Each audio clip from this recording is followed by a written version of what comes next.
The lottery. The morning of June 27th was clear and sunny, with the fresh warmth of a full summer day. The flowers were blossoming profusely and the grass was richly green. The people of the village began to gather in the square, between the post office and the bank, around 10 o'clock. In some towns there were so many people that the lottery took 2 days and had to be started on June 2nd. But in this village, where there were only about 300 people, the whole lottery took less than 2 hours, so it could begin at 10 o'clock in the morning and still be through in time to allow the villagers to get home for noon dinner. The children assembled first, of course. School was recently over for the summer, and the feeling of liberty sat uneasily on most of them. They tended to gather together quietly for a while before they broke into boisterous play. And their talk was still of the classroom and the teacher, of books and reprimands. Bobby Martin had already stuffed his pockets full of stones, and the other boys soon followed his example, selecting the smoothest and roundest stones. Bobby and Harry Jones and Dickie Delacroix, the villagers pronounced this name, Delacroix, eventually made a great pile of stones in one corner of the square and guarded it against the raids of the other boys. The girls stood aside, talking among themselves, looking over their shoulders at rolled in the dust or clung to the hands of their older brothers or sisters. Soon the men began to gather, surveying their own children, speaking of planting and rain, tractors and taxes. They stood together, away from the pile of stones in the corner, and their jokes were quiet and they smiled rather than laughed. The women, wearing faded house dresses and sweaters, came shortly after their menfolk. They greeted one another and exchanged bits of gossip as they went to join their husbands. Soon the women, standing by their husbands, began to call to their children, and the children came reluctantly, having to be called 4 or 5 times. Bobby Martin ducked under his mother's grasping hand and ran, laughing, back to the pile of stones. His father spoke up sharply, and Bobby came quickly and took his place between his father and his oldest brother. The lottery was conducted, as were the square dances, the teen club, the Halloween program by Mr. Summers, who had time and energy to devote to civic activities. He was a round-faced, jovial man, and he ran the coal business, and people were sorry for him, because he had no children and his wife was a scold. When he arrived in the square, carrying the black wooden box, there was a murmur of conversation among the villagers, and he waved and called, "Little late today, folks." The postmaster, Mr. Graves, followed him, carrying a 3-legged stool, and the stool was put in the center of the square, and Mr. Summers set the black box down on it.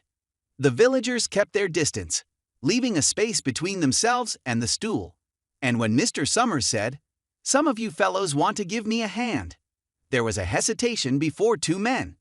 Mr. Martin and his oldest son, Baxter, came forward to hold the box steady on the stool while Mr. Summers stirred up the papers inside it. The original paraphernalia for the lottery had been lost long ago, and the black box now resting on the stool had been put into use even before Old Man Warner, the oldest man in town, was born. Mr. Summers spoke frequently to the villagers about making a new box, but no one liked to upset even as much tradition as was represented by the black box. There was a story that the present box had been made with some pieces of the box that had preceded it, the one that had been constructed when the first people settled down to make a village here. Every year after the lottery, Mr. Summers began talking again about a new box, but every year the subject was allowed to fade off without anything being done. The black box grew shabbier each year.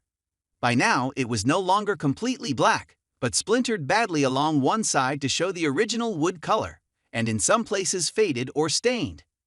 Mr. Martin and his oldest son, Baxter, held the black box securely on the stool until Mr. Summers had stirred the papers thoroughly with his hand. Because so much of the ritual had been forgotten or discarded, Mr. Summers had been successful in having slips of paper substituted for the chips of wood that had been used for generations.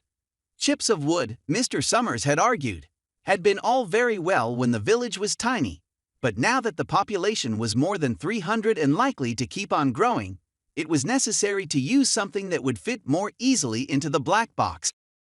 The night before the lottery, Mr. Summers and Mr. Graves made up the slips of paper and put them in the box, and it was then taken to the safe of Mr. Summers' coal company and locked up until Mr. Summers was ready to take it to the square next morning.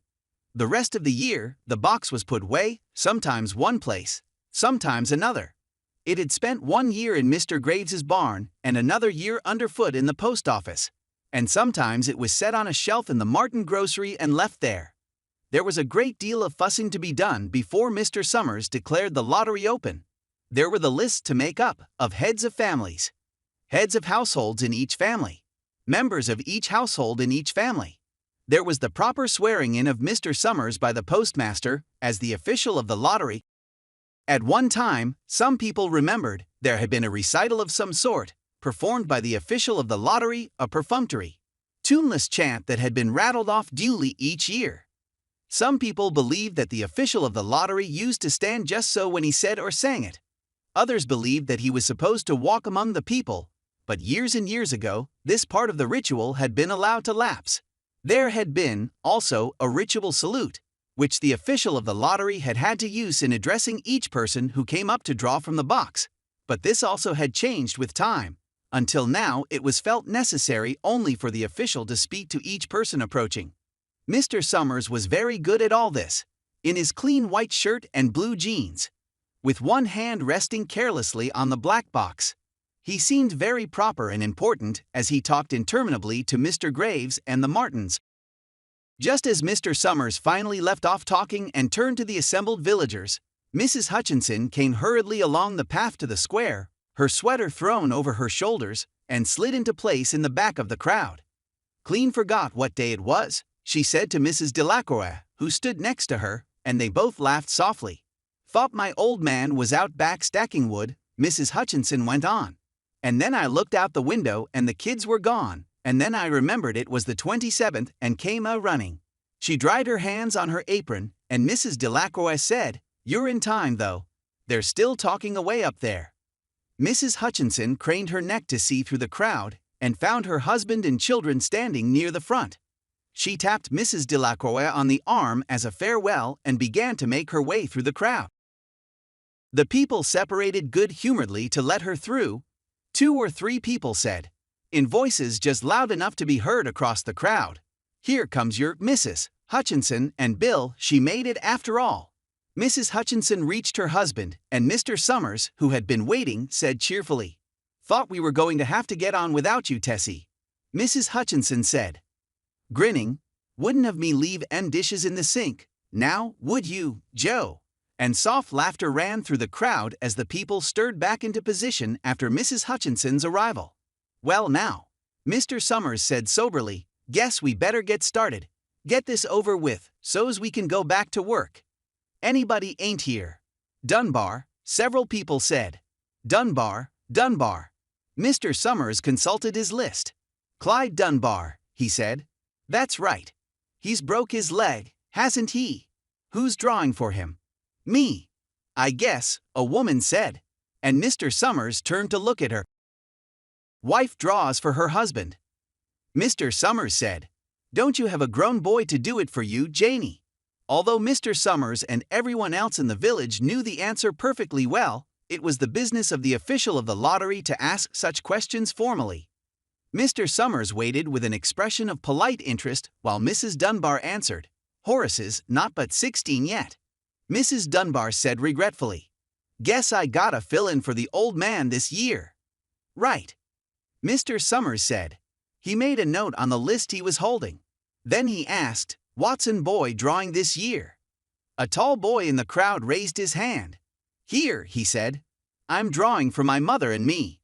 He blinked his eyes nervously and ducked his head as several voices in the crowd said things like "good fellow, lack," and "glad to see your mother's got a man to do it."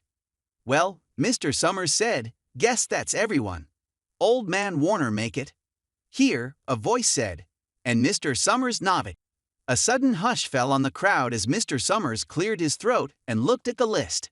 "All ready," he called. "Now, I'll read the names, heads of families first, and the men come up and take a paper out of the box. Keep the paper folded in your hand without looking at it until everyone has had a turn. Everything clear?" The people had done it so many times that they only half listened to the directions. Most of them were quiet, wetting their lips, not looking around. Then Mr. Summers raised one hand high and said, "Adams." A man disengaged himself from the crowd and came forward. "Hi, Steve," Mr. Summers said, and Mr. Adams said, "Hi, Joe." They grinned at one another humorlessly and nervously. Then Mr. Adams reached into the black box and took out a folded paper. He held it firmly by one corner as he turned and went hastily back to his place in the crowd, where he stood a little apart from his family, not looking down at his hand. "Alan," Mr. Summers said. "Anderson, Bentham. Seems like there's no time at all between lotteries anymore," Mrs. Delacroix said to Mrs. Graves in the back row. "Seems like we got through with the last one only last week." "Time sure goes fast," Mrs. Graves said. "Clark, Delacroix." "There goes my old man," Mrs. Delacroix said. She held her breath while her husband went forward. "Dunbar," Mr. Summers said, and Mrs. Dunbar went steadily to the box while one of the women said, "Go on, Janie," and another said, "There she goes. We're next." Mrs. Graves said. She watched while Mr. Graves came around from the side of the box, greeted Mr. Summers gravely, and selected a slip of paper from the box. By now, all through the crowd there were men holding the small folded papers in their large hand. Turning them over and over nervously, Mrs. Dunbar and her two sons stood together, Mrs. Dunbar holding the slip of paper. "Harbert, Hutchinson." "Get up there, Bill," Mrs. Hutchinson said. And the people near her laughed. "Jones. They do say," Mr. Adams said to Old Man Warner, who stood next to him, "that over in the North Village they're talking of giving up the lottery." Old Man Warner snorted. "Pack of crazy fools," he said. "Listening to the young folks, nothing's good enough for them. Next thing you know, they'll be wanting to go back to living in caves. Nobody works anymore, live that way for a while. Used to be a saying about lottery in June, corn be heavy soon. First thing you know, we'd all be eating stewed chickweed and acorns. There's always been a lottery," he added petulantly. "Bad enough to see young Joe Summers up there joking with everybody. Some places have already quit lotteries." Mrs. Adams said. "Nothing but trouble in that," Old Man Warner said stoutly. "Pack of young fools." Martin and Bobby Martin watched his father go forward. "Overdyke, Percy. I wish they'd hurry," Mrs. Dunbar said to her older son. "I wish they'd hurry." "They're almost through," her son said. "You get ready to run tell Dad," Mrs. Dunbar said. Mr. Summers called his own name and then stepped forward precisely and selected a slip from the box. Then he called, "Warner." "77th year I been in the lottery," Old Man Warner said as he went through the crowd. "77th time." Watson, the tall boy, came awkwardly through the crowd. Someone said, "Don't be nervous, Jack," and Mr. Summers said, "Take your time, son." Zanini. After that, there was a long pause, a breathless pause, until Mr. Summers, holding his slip of paper in the air, said, "All right, fellows." For a minute, no one moved, and then all the slips of paper were opened. Suddenly, all the women began to speak at once. "Saving. Who is it? Who's got it? Is it the Dunbars? Is it the Watsons?" Then the voices began to say, "It's Hutchinson. It's Bill. Bill Hutchinson's got it." "Go tell your father," Mrs. Dunbar said to her older son. People began to look around to see the Hutchinsons. Bill Hutchinson was standing quiet, staring down at the paper in his hand. Suddenly, Tessie Hutchinson shouted to Mr. Summers, "You didn't give him time enough to take any paper he wanted. I saw you, it wasn't fair. Be a good sport, Tessie." Mrs. Delacroix called, and Mrs. Graves said, "All of us took the same chance." "Shut up, Tessie," Bill Hutchinson said. "Well, everyone," Mr. Summers said, "that was done pretty fast, and now we got to be hurrying a little more to get done in time." He consulted his next list. "Bill," he said, "you draw for the Hutchinson family. You got any other households in the Hutchinsons?" "There's Don and Eva," Mrs. Hutchinson yelled. "Make them take their chance." "Daughters draw with their husbands' families, Tessie," Mr. Summers said gently. "You know that as well as anyone else." "It wasn't fair," Tessie said. "I guess not, Joe," Bill Hutchinson said regretfully. "My daughter draws with her husband's family. That's only fair. And I've got no other family except the kids." Then, as far as drawing for families is concerned, it's you, Mr. Summers said in explanation. And as far as drawing for households is concerned, that's you too. Right. Right, Bill Hutchinson said. How many kids, Bill? Mr. Summers asked formally. 3, Bill Hutchinson said. There's Bill Jr. and Nancy and little Dave, and Tessie and me. All right then, Mr. Summers said. Harry, you got their tickets back? Mr. Graves nodded and held up the slips of paper. Put them in the box, then, Mr. Summers directed. Take Bill's and put it in. I think we ought to start over, Mrs. Hutchinson said, as quietly as she could. I tell you it wasn't fair. You didn't give him time enough to choose. Everybody saw that. Mr. Graves had selected the 5 slips and put them in the box, and he dropped all the papers but those onto the ground, where the breeze caught them and lifted them off. Listen, everybody, Mrs. Hutchinson was saying to the people around her. Ready, Bill? Mr. Summers asked, and Bill Hutchinson, with one quick glance around at his wife and children, nodded. Remember, Mr. Summers said, take the slips and keep them folded until each person has taken one. Harry, you help little Dave.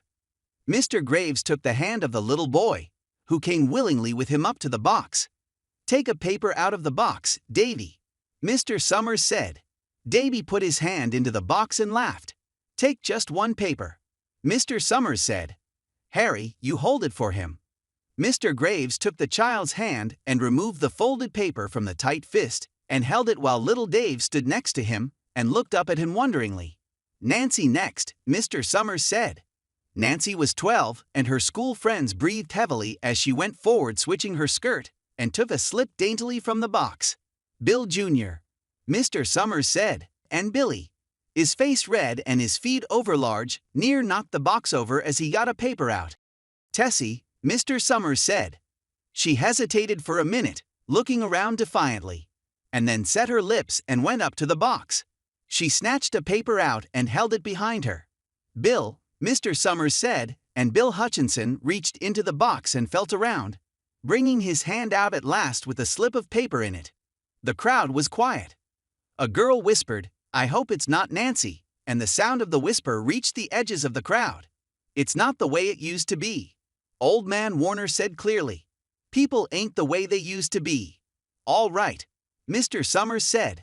Open the papers. Harry, you open little Dave's.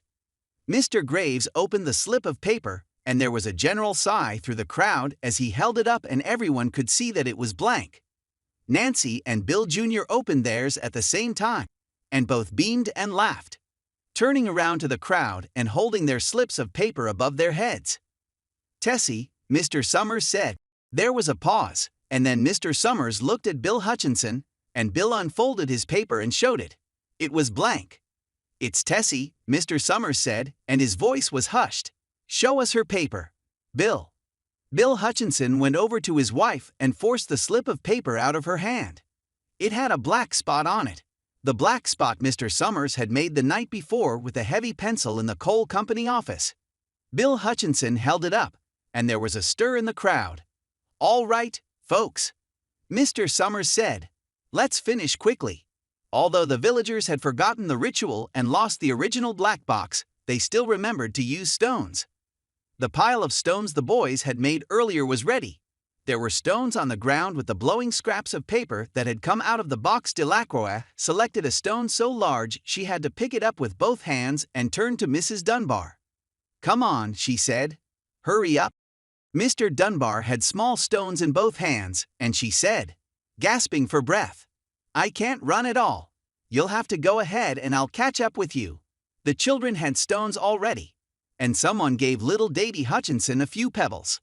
Tessie Hutchinson was in the center of a cleared space by now, and she held her hands out desperately as the villagers moved in on her. It isn't fair, she said. A stone hit her on the side of the head. Old Man Warner was saying, come on, everyone. Steve Adams was in the front of the crowd of villagers, with Mrs. Graves beside him. It isn't fair, it isn't right, Mrs. Hutchinson screamed, and then they were upon her.